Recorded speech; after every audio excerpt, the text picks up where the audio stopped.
Ayan, malinis na siya. Patuyuin natin.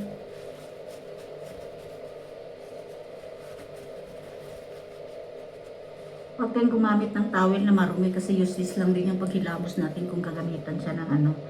Kaya kung maaari, mas maganda yung malinis na tissue na lang. Para mas effective yung susunod natin i-apply. Ayan, tapos na. Malinis na siya, di ba? Pero tingin natin, hindi pa kasi gaano malinis pag hilamos lang, kaya kailangan gamitan pa rin natin ng yung pang deep clean talaga. Kaya gamitan ko naman siya ng toner. Sakura pa din. Lahat kasi ng ginagamit ko Sakura kasi dito ako hiyang. Kaya yan, Sakura toner. Dito apply mo lang siya sa bulak. Tingnan mo, mas makikita mo marumi pa din kahit nag-scrub na ako, naghilamos na ako, diba? Dalawang beses ako nag-hilamos eh. Una ginawa ko scrub. Tapos, pangalawa yung pang-cleanser. Ayan. Tingnan mo, marumi. Marumi pa din. Kaya isang ganito ko to, hindi ko kasi tinitipid yung face ko pagdating sa mga pangpa-linis kasi useless lang din, gagamit ka tapos titipirin mong mukha mo, di wala rin, di ba? Kaya ako nag-ipon, ay bali, isang ganito ko, tumatagal lang ng ano eh, 1 week mahigit. Kasi isang ganito ko to, kasi magsaya ako gumamit kasi talagang hindi ko tinitipid. Yung ulit-ulit ko siyang ganyan. Kasi gusto ko si malinis na malinis bago ko siya applyan ng serum. Kaya yan. Ayan oh, madumi pa rin oh. Kasi hindi ko masyadong nalilinis dito sa ibabaw ng face sa mata ko kasi matatanggal kasi yung ano ko, eyelashes kasi alam mo naman dikit lang yan. Tapos yan. Ganyan lang ginagawa ko pa naghilamos. Talaga hindi ganun kasi natatanggal din yung eyelashes ko. Kaya ganyan. Tingnan mo madumi pa din, di ba? Kaya mas maganda talaga ginagamitan ng madumi. Pwede naman gamitin din sa likod kasi malinis naman ng ano ko, kamay ko kasi di ba nagugas mo na ako bago ako naghilamos. Ayan. Ganyan mo. Mas diinan mo dito sa baba ng mata mo kasi kaya lumalaki yung eye bag natin pag hinayaan lang natin, di natin dinudurog yung pinaka baba kasi pansinin mo pag iganon mo parang may naninigas kasi dugo po yun na naninigas kaya nagkakaroon ng wrinkles kasi hindi na nakadaloy na maayos. Kaya pansinin mo wala akong wrinkles, diba? 55 na ako. Kasi minamassage ko po yan ng lalim hanggang dito pataas ganyan. Pwede mo namang diinan kung kaya naman ng ano, wag mong masyadong masakit kasi ramdam mo naman yung ano mo, yung alam mo yun, yung control ng pagmamassage mo sa face. Kaya yan, ginaganyan ko kasi dinidiin ko talaga kasi nararamdaman ko parang alam mo yun, parang may naninigas na sa dito na ano, na dugo. Kaya yan, ganyan. Kaya malinis na siya, di ba? Yan. Tapos yung tira, ilagay mo siya sa liig para pantay. Hindi lang yung face mo ang pumuputi. Siyempre isama mo yung liig para pantay siya. Para hindi tayo parang yung, alam mo yun, yung face lang maputi. Yung liig maitim kasi nasama ko yung galing sa face. Ilagay ko din sa liig yan. Tapos na, di ba? Tapos, ayan, ito. Ayan, serum. Hindi kasi kita eh. Kita ba? Ayan, serum. Ito naman. Tapos na ako nag-toner, di ba? Ayan. Apply ko siya. Hindi ko rin tinitipid to kasi sabi 1 drops. Pero hindi kasi 1 drops ang nilalagay ko. Kaya, ito kasi ano eh. Maliit lang kaya, ayan. Apply mo siyang ganun. Massage mo rin. Hindi lang yung pag-apply tapos na. Parang kumari i-massage mo siya ng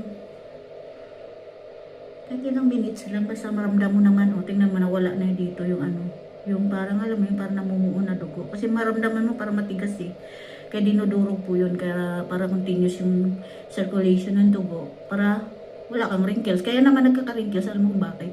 Kasi yung dugo natin hindi na nakakadaloy na maayos kaya yung skin mostly nakikita sa iba yung pag 50 plus na nagkaka-wrinkles na dito kasi nga hinahayaan lang nila, hindi minamassage yung naninigas na dugo dito sa ilalim ng mata. Kaya hindi na siya makadaloy. Kaya minsan, yun eh, sa defect nun yun dito, nagkaka-wrinkles ito sa, alam mo, sa gilid ng mata, yung unang nagkaka-wrinkles, ayan. Si massage mo siyang ganyan, bila, pantay nga lang, pantay. Tapos yan, lalo na dito, yan. Kasi dito mostly nag-wrinkles yan dito sa noo natin eh, pag nagkakaedad na tayo. Kasi na-try ko yan, tinamad ako, hindi ko minamassage, talagang lumabas na yung wrinkles. Kaya ayaw kong gano'n na, kasi ayaw kong pabayaan din yung sarili ko kasi siyempre tumatanda na tayo, kailangan alaga din tayo para hindi tayo magkakaroon ng wrinkles yan. Tapos isama natin yung leg lagi. Ayan. Tapos patuyuin lang natin ng konti para mag-absorb sa loob. Maramdaman mo ng pagtuyo na kasi parang malagkit. Konti. Hindi masyado malagkit na as in malagkit. Tapos ito. Kita nyo tong eye cream. Ayan, eye cream. Na-apply ko na yung serum. Kasi kailangan serum kasi yun ang parang magkamot sa ano natin yung mga dry na skin. Tapos ito namang eye cream dito sa ilalim, massage natin. Ilagay natin pantay. Ganyan. Tapos huwag din nating tipirin kasi ito maliit lang kasi ito eh. Kaya sa akin kasi ang dami ko kasi kaya nag-stock ako kasi ayaw ko yung pag naubos order na naman kasi siyempre yung shipping, di ba? Magbabayad ka. Kaya ginagawa ko isahang order. Kaya nag-stock talaga ako na pang 1 year. Kaya makikita nyo talagang ayaw ko problema, ayaw ko ma-stress sa mga gamit sa face. Kaya yan. Lagay ko na sa eye cream. Doon sa pinakailalim. Tapos i-massage naman siya ulit. Ayan. Kamayin lang. Ayan. Nawala na yung kanina kasi kasi siyempre pagod ako sa labas. Tapos inaantok pa ako kaya parang na-stuck yung dugo dito kaya parang matigas siya. Kaya nawala na siya. Yan, massage mo lang ganyan. Pataas palagi yan. Balik-balik lang ganun. Nawala na siya. Di ba wala nang wrinkles. Pero paghayaan mo yun dito unang kaya naman siyempre hindi na nadaloy ng maayos yung dugo natin, kaya namumulubot dito. Kaya kailangan i-massage natin pataas. Kung kailangan yung diinan natin ng kunti para madurog yung mga dugo na namumuo. Ayan. Sama natin yung face. Yan dito. Dito sa ano. Yan ganyan. Sa kabila naman. Ay nawala na siya. Kaya medyo nawala na yung eye bag ko. Malaking tulong din yun talaga pag alam mo yun, minamassage natin yung face natin ngayon, wala na yung pinaka-eye bag ko. Kanina laki yan. Kasi pagod sa labas. Para maghapon nakadilat yung mata. Ayan. Tapos patuyuin natin ulit. Tuyo. Diba maganda na siya. Oh. Ito naman, susunod. Toner. Sumunod yung patuyuin konti. Pag natuyo na siya, i-apply na yung eye cream. Ito na yung panghuli. Cream. Ayan. Bali, tatlong ano siya apply.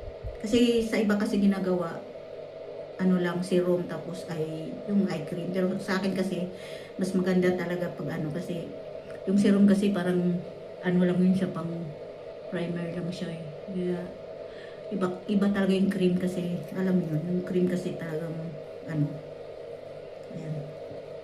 Tapos, yan. Wala na kasi ito, maliit lang kasi. Ilang ml lang to. Kaya ginagawa ko ito, 1 week lang talaga sa akin, ubos na yan. Kaya marami akong stock. Kaya ginagawa ko. Hindi ko kasi tiniptipid. Kaya pag kunti lang kasi, di ba? Hindi masyadong epektibo. Yan. I-massage mo ulit. Mas maganda pag ganyan. Lalo pag masakit ulo mo dito lang. Ganyan mo siya. Yan. Yung mo, nawala na yung wrinkles ko sa noo. Ayun, massage mo siya.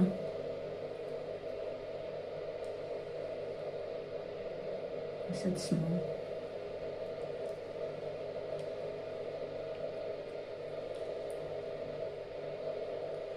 Yan, tapos na, diba?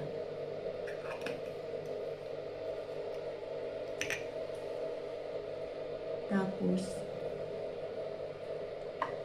yan. Okay na yan, diba? Hanggang leeg. Sama mo na yung leeg yan. Para pantay. Ito naman. Nagawa ko na, ay ina-apply ko lang kasi to. Ito naman yung capsule na para pang face, parang vitamin C. Kailangan kasi vitamin, vitamin C tuloy, vitamin E. Parang kung sa may rai, ito kasi ayan, Elizabeth kasi ito, mahal kasi ito, kaya nagawa ko. Tinitipid ko siya. Pero isang capsule kasi yan. Sa iba kasi hinahati pa to. Pero sa akin kasi isa lang, sinuubos ko na lahat. Yan. Kasi parang kailangan din natin ng vitamins. Kasi yung ina-apply ko lang kanina, pang lang yun, alam mo yung pampakinis, ganyan. Ito kasi, kailangan din natin ng vitamins. Kung umiinom tayo ng vitamins, kailangan din natin yung external sa labas. Kasi doon nag-glow yung skin natin. Ayan. So, sisama natin sa taas ng mata. Dito. Ayan. Hayaan lang natin maputi kasi hindi na rin naman tayo lalabas, diba? Kasi patulog na tayo eh. Ayan, ganyan.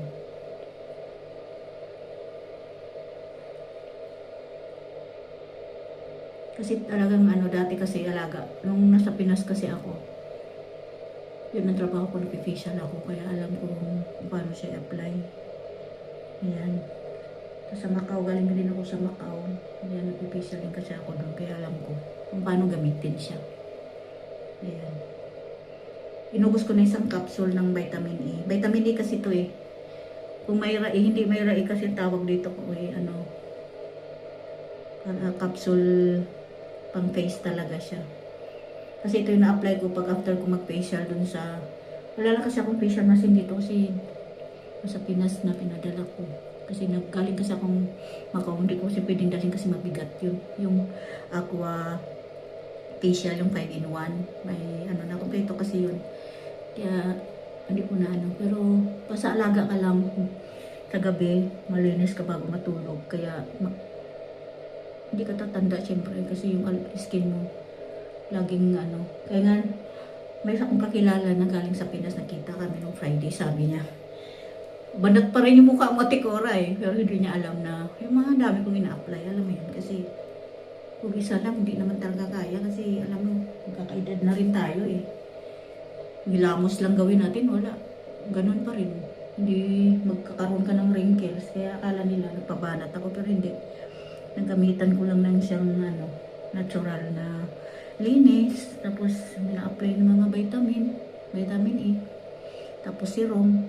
Kaya yung serum nung una, di ba, nasa loob na yun kasi tuyo na rin naman yun. Ito kasi pang lang, pang last na kasi mag-absorb nyo na yan pag natulog tayo kasi mag-open pores yung natin eh. Yung, alam mo yun, parang pagkain ba, parang kinakain natin yung may na-apply natin sa mukha. Kaya, ayan, mabait na yun. Kaya, dito na lang. Ito ang sikreto ko kung bakit wala pa rin akong wrinkles for age 55. Ayan. Ganyan lang. Pataas palagi. Tapos i-massage yung konti dito. Pati sa noo. Ayan, di ba wala pang wrinkles. Kasi iba yung sinasabi magpa-botox. Ayaw kong ganun kasi natatakot ako nun kasi siyempre, yun, internal, papasok yung dun eh. Hindi natin alam kung hiyang ba tayo, kaya yung iba, hindi ba nasisira yung face. Kaya lalong nagkaka-wrinkles kasi nga nadadamage yung ugat, imbis na, hindi sinisira. Kasi akala normal lang na tutusukan. Siyempre, karayom yan, tapos gamot. Akala lang nila nababanat, pero ang epekto nun hindi natin alam. Kaya ganito lang, natural na linis, massage. Ayan, nawala na yung dito ko. Kanina may bilog dito sa ilalim. Ayan. Kasi pag hindi natin i-massage yan, lalong lalaki yung eyebag natin. Kaya yan ang sekreto sa Ayan, ganyan. Yan ang gamit ko. Sakura products. Lahat kasi ginagamit ko talaga sa Sakura. Ganyan lang. O diba? Kinis na. Kaya, ito na lang. Bye-bye!